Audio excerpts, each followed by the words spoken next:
Orang yang husnul khotimah tidak dilihat di awal atau di tengah perjalanan hidupnya. Namanya juga khotimah. Yang menentukan seseorang nanti di akhirat bukan di awal ketika dia lahir, ketika dia masih kecil, bukan di tengah ketika dia remaja, dia dewasa, tapi di akhir. Dan di akhir ini adalah detik-detik atau beberapa saat sebelum ajal menjemputnya. Itulah yang menentukan nasib seseorang nanti di akhirat. Sehingga buat orang yang selama hidupnya dari awal, tengah, dan menjelang akhir hidup dalam ketaatan, tumbuh dalam ibadah kepada Allah, jangan besar kepala dulu. Jangan sombong dulu. Jangan merasa bahwa kita udah pasti masuk surga dulu. Walaupun surga jaraknya dengan kita cuma sejengkal. Walaupun surga jaraknya dengan kita cuma sejengkal, belum tentu kita akan masuk. Kenapa?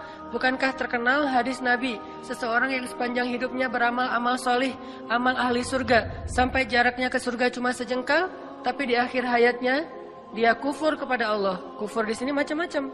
Bisa kufur dengan cara yang paling tinggi yaitu syirik. Tiba-tiba dia sakit keras, berobat secara ilmiah lewat dokter, lewat terapis, ternyata tidak terlalu membuahkan hasil. Akhirnya dia kepancing untuk datang ke paranormal, mulai menggunakan ilmu-ilmu black magic, mulai kepada para sihir. Akhirnya dia meninggal pula dalam kondisi seperti itu. Bukankah ini su'ul khatimah? Walaupun sepanjang hidupnya dia beramal solih.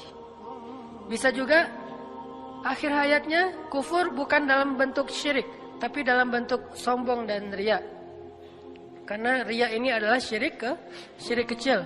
Bisa jadi dia riya, mungkin dia tidak disebut orang kafir, dan insya Allah tidak akan abadi di neraka. Cuman akhir hayatnya ini justru menguras semua pahala-pahala dia menjadi kosong.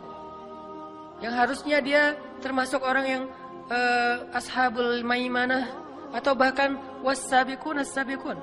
Sepanjang hidupnya dia orang yang sabiqun. Apa arti sabiqun? Yang sangat spontan dalam kebaikan. Ada peluang kebaikan apa, dia duluan.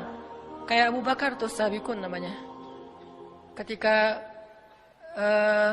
Nabi ngabsen amal soleh para sahabat, dan tentunya kita tidak mungkin menjudge isi hati mereka, karena Nabi yang nanya, siapa di antara kalian yang hari ini sudah bersedekah? Abu Bakar angkat tangan, ana ya Rasulullah, saya ya Rasul. Artinya kita nggak bisa menjudge, oh Abu Bakar riya, belum tentu kan, kita nggak tahu isi hatinya. Dan sekelas Abu Bakar insya Allah ngerti banget lah bahayanya riya. Nggak mungkin dia angkat tangan dengan niat riya, pasti dia tahu banget ruginya. Siapa di antara kalian hari ini yang sudah menyambung silaturahim yang terputus? Abu Bakar berdiri, ana ya Rasulullah, saya Rasulullah. Siapa di antara kalian yang hari ini sudah berbuat kebaikan ini, kebaikan ini, kebaikan ini? Setiap satu kebaikan yang ditanya oleh Rasul, para sahabat berdiri secara bergantian, kecuali Abu Bakar As-Siddiq yang terus-menerus berdiri mengangkat tangan, ana ya Rasulullah, saya Rasul, saya Rasul, saya Rasul. Artinya apa? Dalam satu hari, Abu Bakar itu melakukan kebaikan yang orang lain berbagi, share. Nggak mungkin dilakuin sendiri, tapi Abu Bakar melakukannya sendiri. Ini namanya as-sabiqun. Di dunia fahumus sabiqun, nanti di akhirat, sehingga dikenal dengan istilah was-sabiqun as-sabiqun. Orang yang di dunia berlomba-lomba, spontan, cepat, wasari'un dalam kebaikan, maka nanti dia di akhirat menjadi orang yang duluan masuk surga. Makanya ada dua kata sabiqun. Was-sabiqun as-sabiqun, artinya was-sabiqun yang berlomba-lomba di dunia, maka as-sabiqun nanti akan berlomba-lomba masuk surga di akhirat. Bisa jadi dia was-sabiqun as-sabiqun, bukan hanya ashabul yamin atau maimanah, tapi di akhir hayatnya justru dengan amal-amalnya yang istimewa itu kan lebih gampang kepancing buat riya ya. Kalau amalnya biasa aja ngapain riya? Justru karena amalnya istimewa, hafal Al-Qur'annya banyak, baca tilawahnya banyak, tahajudnya itu udah bertahun-tahun, puasanya kalau perlu bahkan puasa bukan hanya Senin Kamis tapi Daud, kemudian sedekahnya di atas rata-rata orang lain, umroh setiap berapa bulan sekali, haji setiap tahun, kayak Ibnu Mubarak setahun haji setahun berjihad. Pokoknya amalnya itu di atas rata-rata. Justru itu ujian untuk merahasiakan, menjaga keikhlasan itu akan lebih berat. Maka di akhir hayat, kalau dia terpancing untuk cerita ketika usianya udah kakek-kakek, seperti yang saya pernah cerita, saya pernah duduk di sebuah ruang DKM masjid di satu daerah lah di Indonesia, lagi ada acara tabligh akbar kayak gini. di sebuah masjid, karena emang saya jarang datang ke situ. Akhirnya alhamdulillah anak muda yang mau ikut taklimnya rame. Sampai ya sekitar 10.000 lah, sampai memenuhi pelataran masjid. Setelah selesai acara kan 10.000 anak muda ini kan berarti semuanya dapat pahala mencari ilmu, sholat berjamaah, berjalan ke masjid dan seterusnya kan. Pahalanya banyak banget, itikaf, ribat.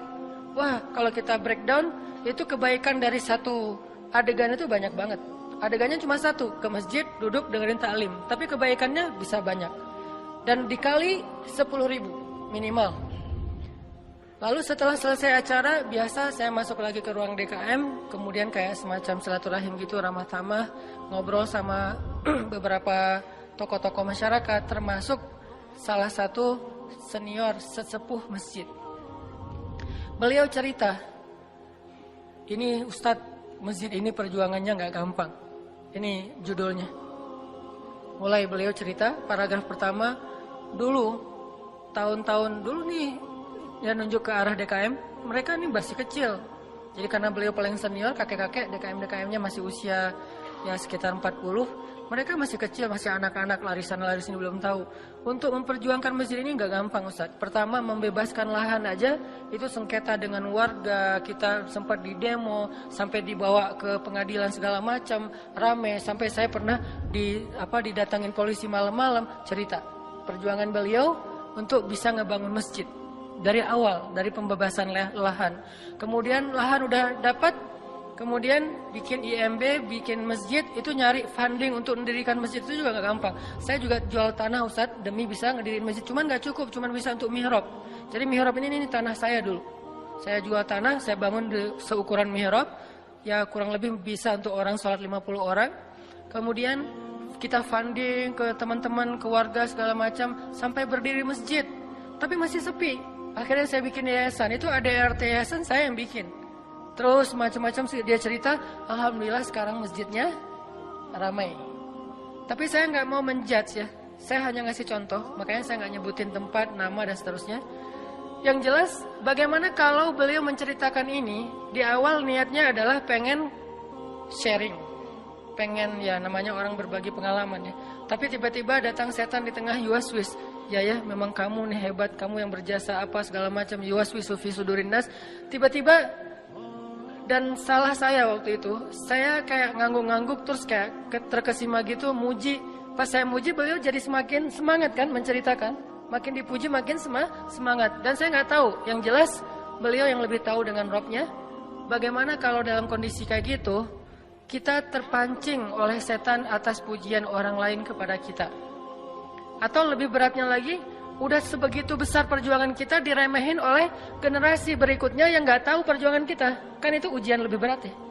Kakek ini udah berjuang habis-habisan, udah berkorban, udah segala macam dari nol sampai jadi. Terus sekarang pergantian pengurus yayasan, pengurus DKM. Terus dalam sebuah acara rapat-rapat kayak gitu, beliau beberapa kali gak diundang, udah gak diwaro, udah gak dianggap. Sesekali beliau datang walaupun gak diundang, beliau ngomong gak ada yang mendengarkan, gak terlalu dianggap penting. Lalu mereka juga mengabaikan beliau. Ini gimana nih kalau kayak gitu? Akankah kita terpancing untuk cerita ke semua pengurus baru? Kalian tahu gak masjid ini gimana sejarahnya? Mulai cerita lagi, kayak flashback lagi. Akhirnya satu persatu yang diceritain habis. Perjuangan sekian tahun yang gak gampang pastinya, berakhir dengan hanya satu cerita kecil yang menggugurkan semua pahala kebaikan-kebaikan yang Allah udah catat untuk beliau di akhirat. Ini pentingnya belajar ikhlas. Dan bisa jadi teman-teman, dari sekian puluh atau mungkin ratus atau mungkin ribu amal soleh yang kita kerjain, mungkin hanya satu amal soleh kecil yang bahkan kita gak ingat, udah lupa, yang sampai kepada Allah. Sisanya gak sampai. Udah naik, tiba-tiba hilang. Udah naik lama, setelah beberapa tahun, hilang. Cuman ada 1-2 amal kecil yang bahkan kita udah lupa karena saking gak terlalu kerennya. Tapi itu yang sampai kepada Allah Subhanahu Wa Taala. Makanya kata Nabi, la tahqiranna minal ma'rufi syai'ah. Janganlah kalian meremehkan amal kecil, walaupun sekedar tersenyum di wajah saudara kalian.